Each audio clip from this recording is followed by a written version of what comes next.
Hello students, तो अपने last video में हम लोगों ने हेलोअरीन्स की कुछ रिएक्शंस देखी थी, न्यूक्लियोफिलिक सब्स्टिट्यूशन रिएक्शंस।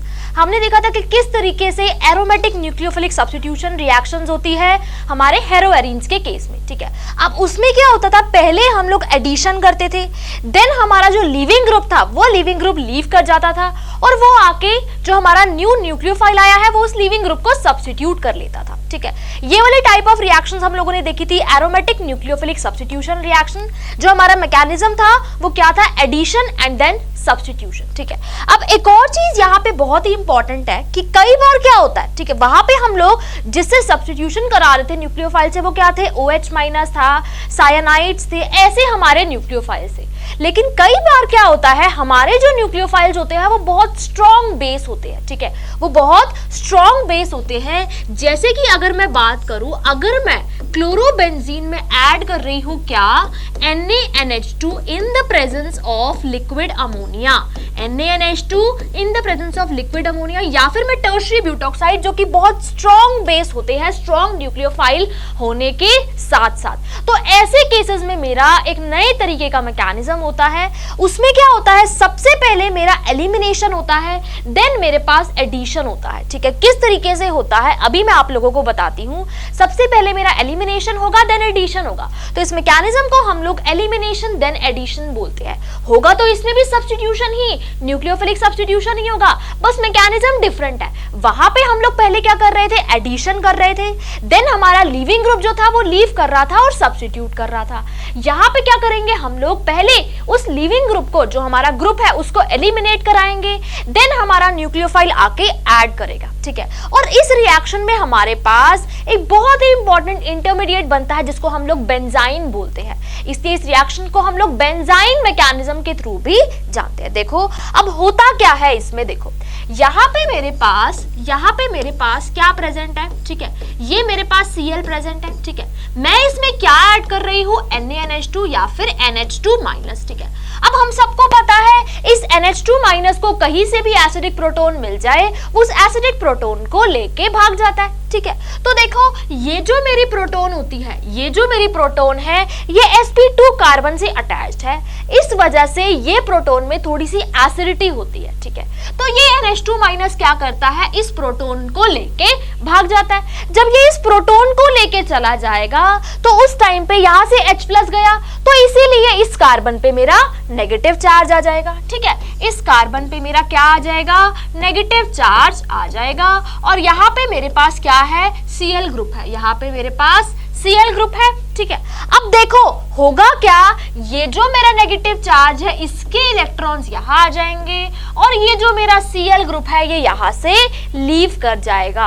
वहां पे क्या था, पहले हम लोगों ने एडिशन किया, पहले हम लोगों ने न्यूक्लियोफाइल का एडिशन किया। इलेक्ट्रॉन विड्रॉइंग ग्रुप होने की वजह से जो रिंग पे नेगेटिव चार्ज आया था वो negative charge electron withdrawing group के थ्रू स्टेबलाइज हो रहा था। लेकिन यहाँ पे पहले हम लोगों ने क्या किया, पहले हम लोगों ने एलिमिनेशन कराई, हम लोगों ने बेस डाला जो कि बहुत स्ट्रॉन्ग न्यूक्लियोफाइल होने के साथ साथ स्ट्रॉन्ग बेस भी है। उसने क्या किया, इस प्रोटॉन को एब्स्ट्रैक्ट किया, यहाँ पे मेरा नेगेटिव चार्ज आया और नेगेटिव चार्ज आने की वजह से ये जो मेरा Cl ग्रुप था वो लीव कर गया। तो देखो मेरा इंटरमीडिएट किस तरीके का बनेगा, यहाँ पे एक पाई बॉन्ड तो पहले ही था, जब ये नेगेटिव चार्ज पाई इलेक्ट्रॉन्स की फॉर्म में होगा तो एक और पाई बॉन्ड मेरा आ जाएगा।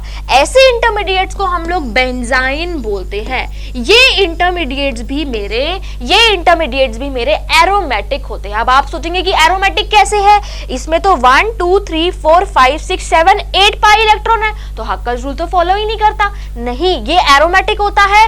क्यों एंटी एरोमेटिक, क्यों एरोमेटिक होता है, क्योंकि देखो ये जो सारे पाई या ये जो, अब देखो एरोमेटिक होने के लिए सारे p ऑर्बिटल्स, मतलब जो कंजुगेशन होने के लिए सारे p ऑर्बिटल्स मेरे सेम प्लेन में होने चाहिए। अब ये जो मेरे p ऑर्बिटल्स होते हैं सारे जिनमें कंजुगेशन हो रही है ये तो सेम प्लेन में होते हैं, लेकिन ये जो मेरा दूसरा पाई बॉन्ड बन रहा है ये उसके परपेंडिकुलर प्लेन में बनता है। ठीक है, और अगर मेरे सारे p ऑर्बिटल इस प्लेन में है और ये जो मेरा पाई बॉन्ड है वो इस प्लेन में बन रहा है, तो इसको तो हम as a pi bond consider ही नहीं कर सकते, क्योंकि मैंने आपको बोला था कि जब हम लोग पाई इलेक्ट्रॉन्स काउंट करते हैं तो वो सभी कैसे होने चाहिए, प्लेनर होने चाहिए। और जो सारे p ऑर्बिटल्स प्लेनर होते हैं उन्हीं को ही हम लोग पाई इलेक्ट्रॉन में काउंट करते हैं। तो ओवरऑल हम मान के चलते हैं कि इसमें 6 पाई इलेक्ट्रॉन है, क्योंकि ये जो मेरा पाई बॉन्ड बनता है ये परपेंडिकुलर प्लेन में बनता है, ये परपेंडिकुलर प्लेन में बनता है। सेकेंडली देखो, अगर यहाँ पे 2 पाई बॉन्ड आ रहे हैं तो इसकी हाइब्रिडाइजेशन तो sp होनी चाहिए थी, लेकिन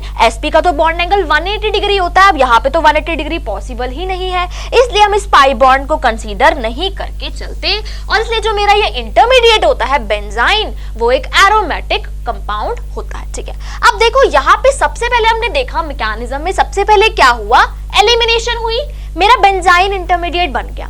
अब इसके बाद एलिमिनेशन होने के बाद इसमें एक नया न्यूक्लियोफाइल आके अटैक कर सकता है। ठीक है, नया न्यूक्लियोफाइल मेरा क्या है, अब NH2-। अब देखो ये NH2-, ये देखो जहां से मेरा Cl गया था वहां पे भी अटैक कर सकता है और दूसरे वाले कार्बन पे भी अटैक कर सकता है। दोनों पे ही तो अटैक की इक्वल पॉसिबिलिटी है, हमें कैसे पता कहा जाएगा। एक कार्बन तो वो था जहां पे मेरा Cl ग्रुप लीव किया था, जिसको मैंने इस स्टार से डिनोट किया है। ठीक है, और दूसरा कार्बन वो है जहां पे अटैक की इक्वल पॉसिबिलिटी है, जहां पे ऑल्दो मेरा Cl ग्रुप नहीं गया है। ठीक है, तो देखो जब ये मेरा NH2- अटैक करेगा, जब ये मेरा NH2- अटैक करेगा तो एक तो वो उसी कार्बन पे जाएगा जिस कार्बन से मेरा Cl निकल के गया, दूसरा वो उसकी साथ वाली कार्बन पे भी जाएगा, दूसरा वो उसकी साथ वाली कार्बन पे भी जाएगा। यानी कि इस कार्बन से Cl गया था लेकिन इस पे भी तो NH2- जा सकता है, इक्वल ही तो पॉसिबिलिटी है। इधर भी आके अटैक कर सकता है, इधर भी आके अटैक कर सकता है। जब इधर आके अटैक करेगा तो नेगेटिव चार्ज यहां आ जाएगा, और जब इधर आके अटैक करेगा जिस कार्बन से मेरा क्लोरीन ने लीव किया था, जब वहां अटैक करेगा, जब वहां अटैक नहीं करेगा तो नेगेटिव चार्ज मेरा इधर आ जाएगा। ठीक है, अब देखो इस NaNH2 के साथ मैंने अमोनिया भी डाला था। अब यही अमोनिया क्या करेगा, इनको प्रोटॉन सोर्स प्रोवाइड करेगा, H+ प्रोवाइड करेगा। ये जो नेगेटिव चार्ज है मेरा, ये इस अमोनिया से H+ ले लेगा। ठीक है, और मेरे पास यहां से ये नेगेटिव चार्ज निकल जाएगा और मेरे प्रोडक्ट की फॉर्मेशन हो जाएगी। यानी कि देखो होगा क्या, मेरे पास यहाँ पे इस क्लोरीन की जगह 2 NH2 ग्रुप्स सब्स्टिट्यूट हो गए, क्लोरीन की जगह 2 NH2 ग्रुप सब्स्टिट्यूट हो गए। सब्स्टिट्यूशन सेम ही तरीके से हो रही है, बस यहाँ पे मैकेनिज्म डिफरेंट है। वहां पे हम लोग पहले एडिशन करा रहे थे, उसके बाद हमारा सब्स्टिट्यूशन हो रही थी, लेकिन यहाँ पे पहले हमने इस ग्रुप को एलिमिनेट कराया, उसके बाद हमने एडिशन कराई। अब यहाँ पे वहां पे हम लोगों ने क्या बोला था कि क्योंकि वहां पे मेरा एक न्यूक्लियोफाइल आ रहा है, तो जितने ज्यादा मेरे इलेक्ट्रॉन विड्रॉइंग ग्रुप होंगे उतना वो बेंजीन से इलेक्ट्रॉन डेंसिटी को खींचेंगे, उतना जल्दी मेरा न्यूक्लियोफाइल आके अटैक करेगा।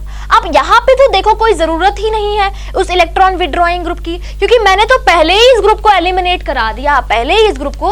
करा दिया। तो ऐसे मैकेनिज्म में हमें कोई भी इलेक्ट्रॉन विड्रॉइंग ग्रुप की जरूरत नहीं होती। तो याद रखना, हेलोअरीन्स के केस में, क्लोरोबेंजीन के केस में, ब्रोमोबेंजीन के केस में जब हम ऐसा स्ट्रॉन्ग न्यूक्लियोफाइल डालते हैं like NaNH2 in the presence of liquid ammonia, तो हमारा एक नए तरीके का मैकेनिज्म होता है। कौन सा मैकेनिज्म होता है, एलिमिनेशन देन एडिशन मैकेनिज्म। ठीक है, तो देखो याद रखना, जब हमारे वो वाले वैसे वाले न्यूक्लियोफाइल्स थे OH-, तब हमारी क्या हो रही थी, पहले एडिशन देन सब्स्टिट्यूशन। लेकिन इन केसेस में जब मेरे पास आ जाए NaNH2 in the presence of liquid ammonia या फिर टर्शरी ब्यूटॉक्साइड जैसा कोई न्यूक्लियोफाइल आ जाए, तो मैं उस केस में एलिमिनेशन देन एडिशन मैकेनिज्म करूंगी। मेरा बेंजाइन इंटरमीडिएट बनेगा और दोनों प्रोडक्ट की ही इक्वल पॉसिबिलिटी होगी, कई बार ऐसा होता है कि मेरा एक प्रोडक्ट मेजर बनता है और एक प्रोडक्ट माइनर बनता है, ऐसा भी होता है। अब ऐसा क्यों होता है उसके बारे में देखो हम लोग देखते हैं। अगर हमारे पास इस तरीके का देखो कुछ सबस्ट्रेट है, ठीक है, इस तरीके का सबस्ट्रेट है, यहाँ पे मेरे पास क्या है OCH3 और यहाँ पे मेरे पास लगा हुआ है Cl। अब मुझे बताना है कि मैं इसमें अगर NaNH2 in the presence of liquid ammonia डालूं तो मेरा मेजर प्रोडक्ट क्या होगा, तो देखो यहाँ पे मेरा Cl है, ठीक है, यहाँ पे मेरा Cl है। जब ये NH2 आएगा तो ये Cl यहाँ भी आ सकता है, ये Cl यहाँ भी आ सकता है, दोनों ये जो NH2 है मेरा, ये NH2 इस Cl की जगह भी आ सकता है और उसके साथ वाले कार्बन पे भी आ सकता है। क्यों? अभी हमने देखा कि हमारा बेंजाइन इंटरमीडिएट बन रहा है, तो जो हमारा बेंजाइन इंटरमीडिएट है उसमें दोनों ही कार्बन पे इक्वल पॉसिबिलिटी होती है अटैक की। तो देखो मेरे पास जो प्रोडक्ट बनेगा उस प्रोडक्ट में मेरे पास ये NH2 यहाँ भी आ सकता है और दूसरा मेरे पास ये NH2 यहाँ भी आ सकता है, दोनों ही जगह पे आ सकता है। अब बात ये आती है कि मेरा मेजर प्रोडक्ट कौन सा होगा। कोई मुझसे बोले कि मेजर प्रोडक्ट बताओ, तो मेरा मेजर प्रोडक्ट कैसे कौन सा होगा, मैं कैसे पता लगाऊंगी? देखो, तो उसके थ्रू हमें थोड़ा सा मैकेनिज्म के थ्रू जाना पड़ेगा और समझना पड़ेगा। देखो सबसे पहले जब यहाँ से मेरा ये जो हाइड्रोजन एब्स्ट्रैक्ट होगी और Cl जाएगा, देखो पहले मेरा बेंजाइन बना के देख लेती हूँ। बेंजाइन कैसे बनेगा आप सभी को पता है, ठीक है। बेंजाइन इस तरीके से बन जाएगा, NH2 क्या करेगा, इस हाइड्रोजन को एब्स्ट्रैक्ट कर लेगा, नेगेटिव चार्ज यहाँ आ जाएगा और मेरा Cl निकल जाएगा, बेंजाइन बन जाएगा, ठीक है।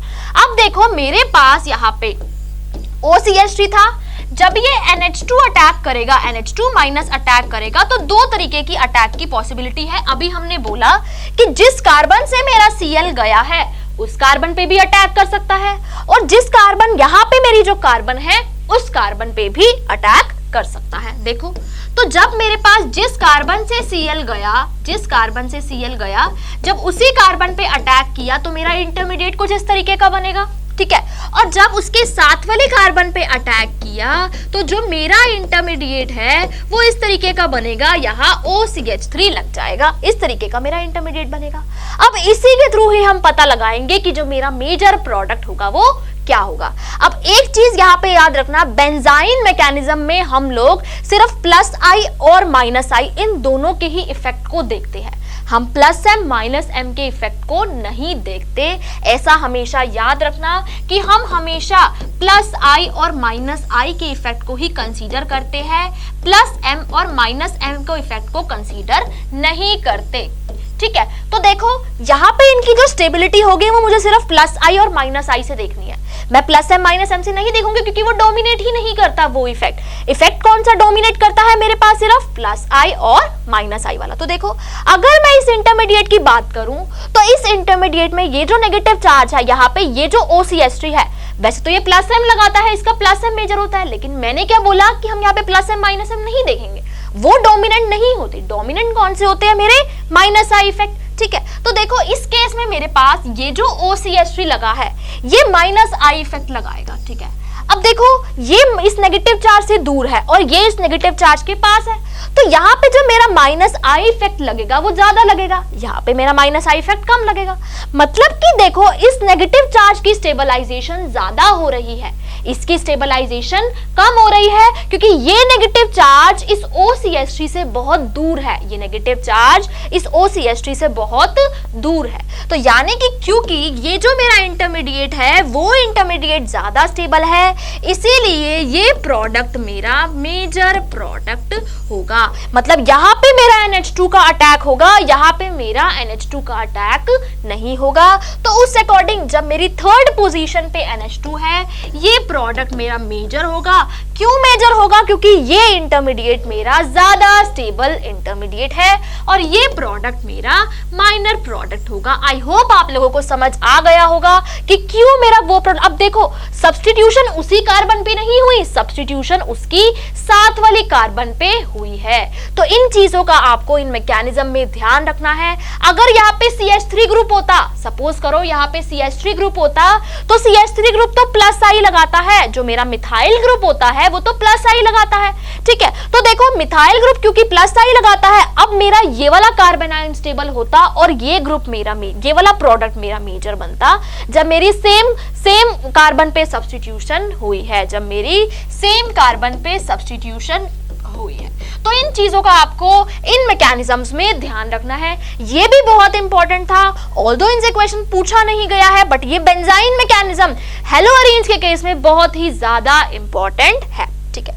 अब देखो एक और चीज यहाँ पे रह गई, उसके बाद हम लोग क्वेश्चंस करेंगे। मैंने आपको फ्रीडल-क्राफ्ट एल्काइलेशन के बारे में बताया था कि जब हम लोग क्लोरोबेंजीन के केस में मैंने बताया था कि किस तरीके से वहां पे जब हम CH3Cl ऐड करते हैं in the presence of AlCl3 तो हमारी ऑर्थो पोजीशन पे और पैरा पोजीशन पे CH3 लग जाता था। ठीक है, अब देखो यहाँ पे मेरे पास, अब मैं आपको एक और चीज बताती हूँ। देखो बेंजीन में मैं क्या ऐड कर रही हूँ, बेंजीन में मैं ये ऐड कर रही हूँ substrate CH2Cl in the presence of AlCl3। मुझसे वो प्रोडक्ट पूछ रहा है, वो बोल रहा है प्रोडक्ट बताओ। तो देखो आपको देखते ही पता लग जाएगा कि जब भी आपके पास बेंजीन रिंग हो, कोई अल्काइल हैलाइड हो और इस तरीके का लुईस एसिड प्रेजेंट हो, वहां पे आपको फ्रीडल-क्राफ्ट रिएक्शंस करानी है। ठीक है, और फ्रीडल-क्राफ्ट रिएक्शंस में होता क्या है, ये जो मेरे पास लुईस एसिड है, ये क्या करेगा, इस Cl से इलेक्ट्रॉन्स को एक्सेप्ट कर लेगा, क्योंकि इसके पास लुईस एसिड है, वैकेंट ऑर्बिटल्स होते हैं। ये क्या करेगा, इस Cl से इलेक्ट्रॉन्स को एक्सेप्ट कर लेगा। तो जब ये इस Cl से इलेक्ट्रॉन्स को एक्सेप्ट करेगा तो इस पे क्या आ जाएगा, पॉजिटिव चार्ज आ जाएगा। मेरे पास कार्बोकेटायन की जनरेशन हो जाएगी जो एज एन इलेक्ट्रोफाइल, जो एक इलेक्ट्रोफाइल की तरह काम करेगा और इस बेंजीन रिंग पे इलेक्ट्रोफिलिक सब्स्टिट्यूशन रिएक्शंस दिखा सकता है। इलेक्ट्रोफिलिक सब्स्टिट्यूशन मैं आपको ऑलरेडी समझा चुकी हूँ कि क्या होती है। ठीक है, तो देखो ये Cl क्या करेगा, इसके वैकेंट p ऑर्बिटल्स में इलेक्ट्रॉन को डोनेट करेगा, मेरा AlCl4- निकल जाएगा और इस कार्बन पे मेरा पॉजिटिव चार्ज आ जाएगा, कार्बोकेटायन बन गया।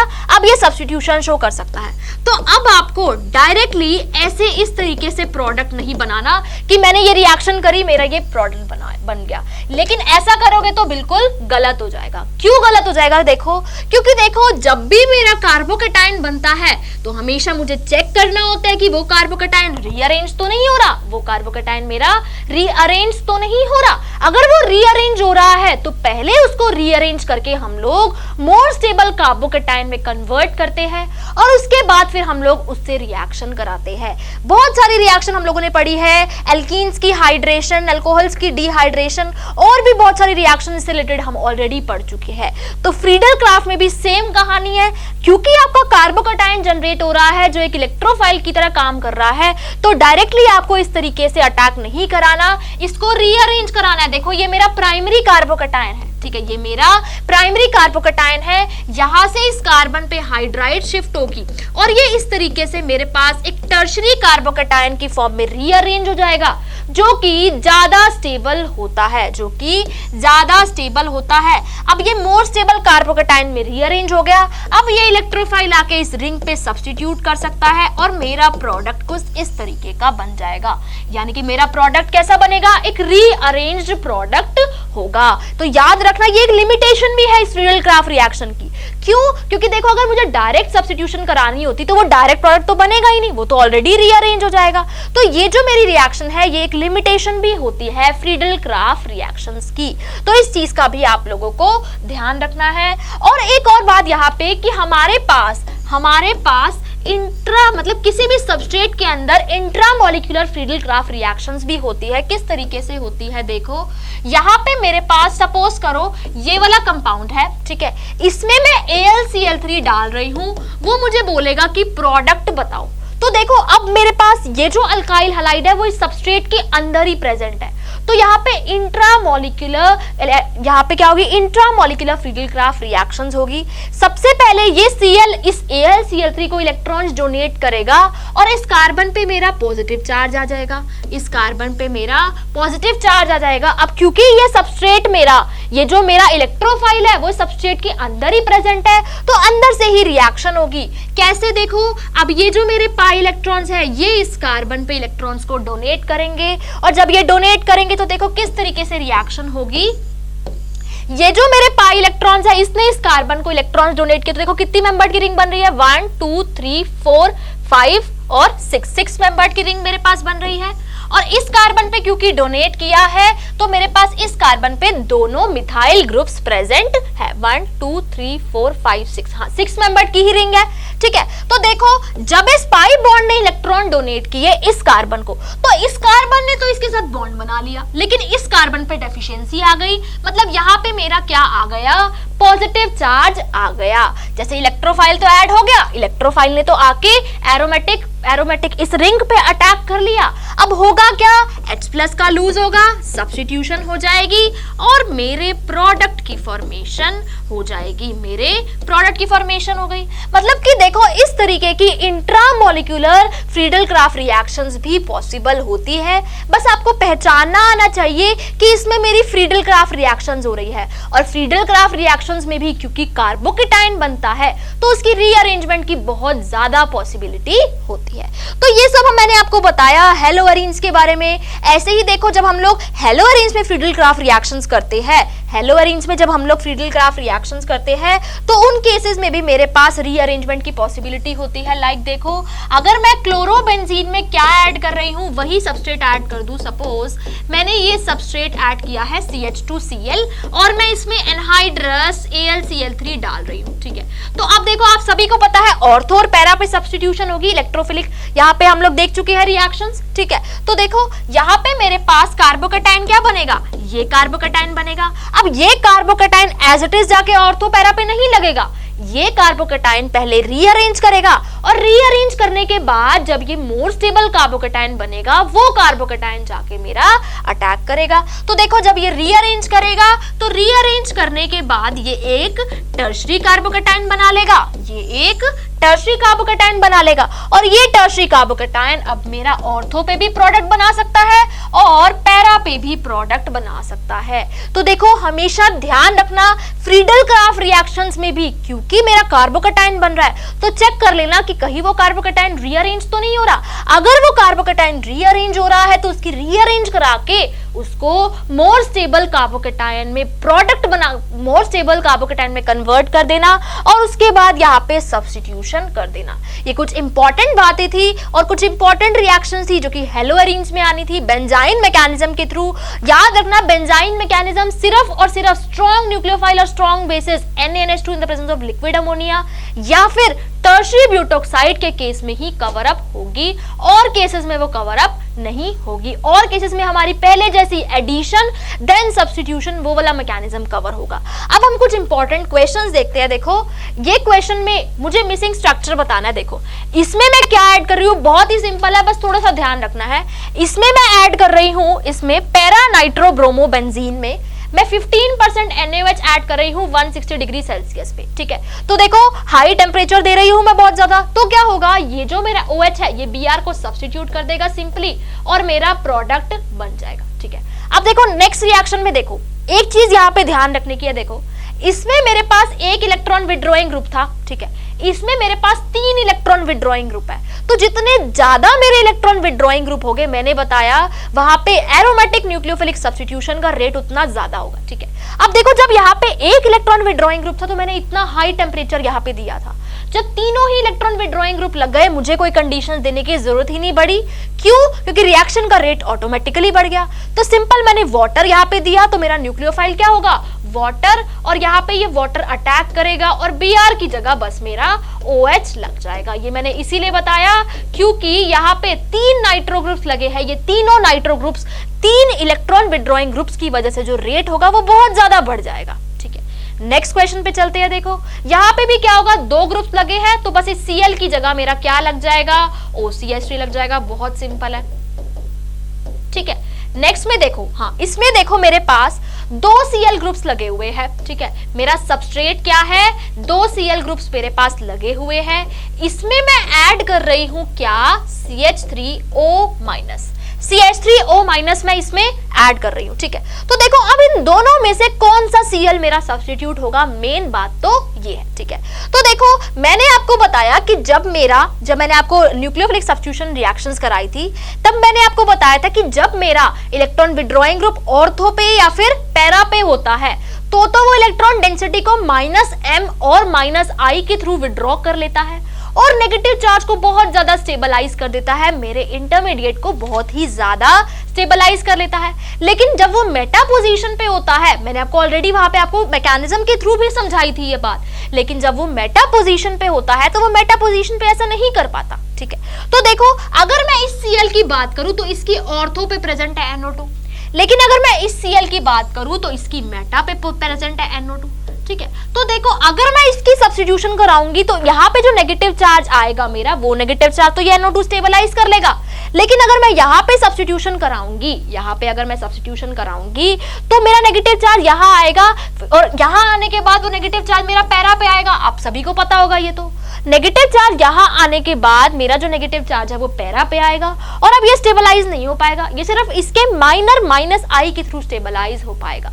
यानी कि अगर मैं इसकी सब्स्टिट्यूशन करूंगी उसके नेगेटिव चार्ज को तो ये NO2 स्टेबलाइज कर देगा, लेकिन अगर मैं इसकी स्टेबलाइजेशन करूंगी तो उसके NO2 को ये, उसके नेगेटिव चार्ज को ये NO2 स्टेबलाइज नहीं कर पाएगा, क्योंकि ये इसकी मेटा पे प्रेजेंट है।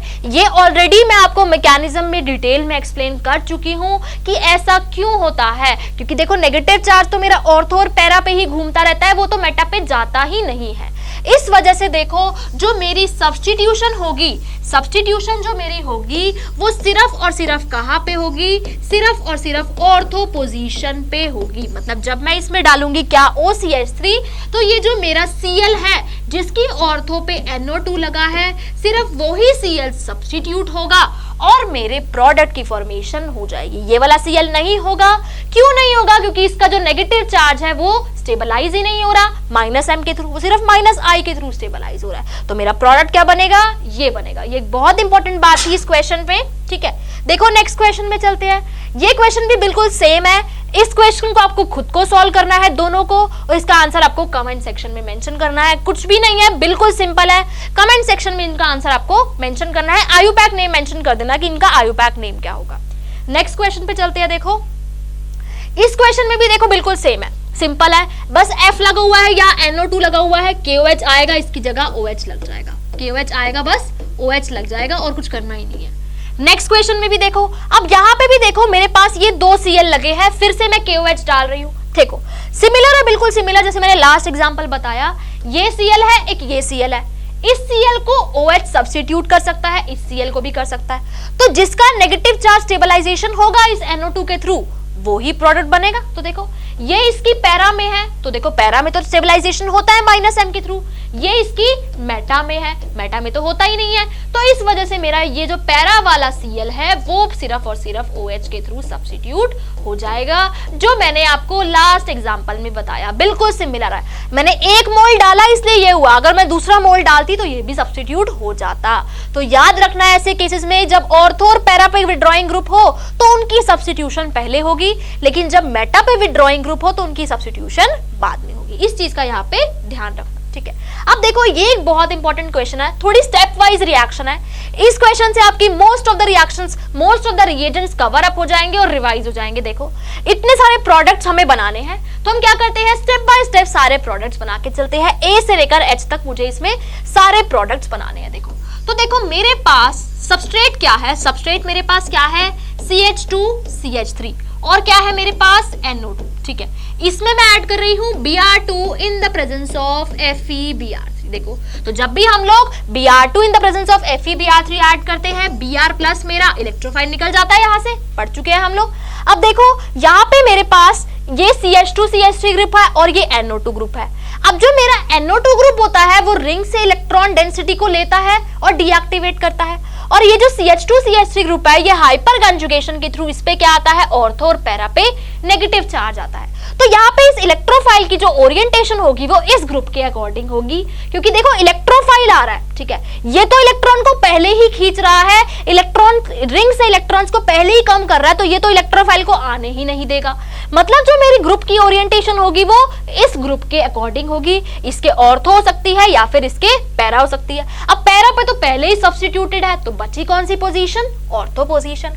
यानी कि होगा क्या, इस CH2CH3 ग्रुप के ऑर्थो पे मेरा क्या लग जाएगा? Br लग जाएगा और ये मेरा NO2 एज इट इज होगा, मेरा NO2 एज इट इज होगा। अब मैं इसमें क्या ऐड कर रही हूं? मैं इसमें ऐड कर रही हूं Br2 in the presence of light. तो जब भी मैं लाइट की प्रेजेंस में ऐड करती हूं, मेरी अलाइलिक पोजीशन पे हेलोजन लग जाता है। तो अलाइलिक पोजीशन कौन सी है? देखो, ये कार्बन कार्बन डबल बॉन्ड, इसके साथ वाली कार्बन, ये इस कार्बन पे मेरी क्या लग जाएगी? हेलोजन लग जाएगी, यानी कि Br लग जाएगा। ठीक है, तो यहाँ पे मेरे पास क्या लग जाएगा? Br लग जाएगा, बाकी सारी चीजें एज इट इज रह जाएगी। ठीक है, तो देखो ये मेरा क्या था? प्रोडक्ट A, और यहाँ पे जब मैंने Br2 डाला तो ये मेरा प्रोडक्ट क्या था? B। अब मैंने इसमें क्या डाला? Alcoholic KOH। तो जब अल्कोहलिक KOH डालूंगी तो यहाँ से मेरा HBr निकल जाएगा, एल्कीन बन जाएगा। बहुत बार पढ़ चुके हैं हम लोग ये रिएक्शन। ठीक है, तो कुछ नहीं होगा, बस यहाँ पे एल्कीन लग जाएगा, बाकी सारी चीजें मेरी एज इट इज रहेगी। तो देखो अल्कोहलिक KOH डालने पर बना था C, तो ये बन गया। अब मैं इसमें ऐड कर रही हूं क्या? Br2 in the presence of CCl4। तो जब मैं एल्कीन में Br2 in the presence of CCl4 add करती हूं तो दोनों जगह मेरा Br लग जाता है और एंटी एडिशन हो जाती है। 50 बार बता चुकी हूं ये बात आपको कि जब भी Br2 और Cl2 in the presence of CCl4 डालेंगे तो एंटी एडिशन होगी, दोनों Br मेरे अपोजिट साइड लग जाएंगे। ठीक है, अब देखो ये जो मेरा प्रोडक्ट है, ये प्रोडक्ट क्या हुआ? D। अब मैं इसमें ऐड कर रही हूं क्या? NaNH2। अब मैं इसमें ऐड कर रही हूं NaNH2 और 3 इक्विवेलेंट, 3 बार ऐड कर रही हूं। तो जब भी हम किसी डाई हैलाइड्स में 2 बार NaNH2 डालते हैं तो एल्काइन बन जाता है। एल्काइन की मेथड ऑफ प्रिपरेशन में बहुत बार बता चुकी हूं। तो देखो होगा क्या, यहाँ पे मेरे पास एल्काइन बन जाएगा।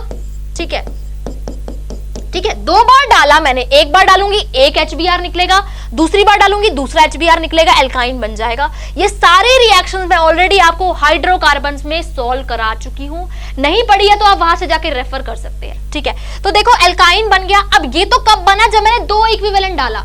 मैं इसमें 3 इक्विवेलेंट डाल रही हूं। जब मैं थर्ड इक्विवेलेंट डालूंगी तो देखो वो थर्ड इक्विवेलेंट डालने पर क्या होता है? जो मेरा NaNH2 होता है वो एसिडिक हाइड्रोजन को ले जाता है। जो मेरा NaNH2 होता है वो एसिडिक हाइड्रोजन को ले जाता है। तो यहां से वो एसिडिक हाइड्रोजन को ले जाएगा और C- और Na+ बन जाएगा।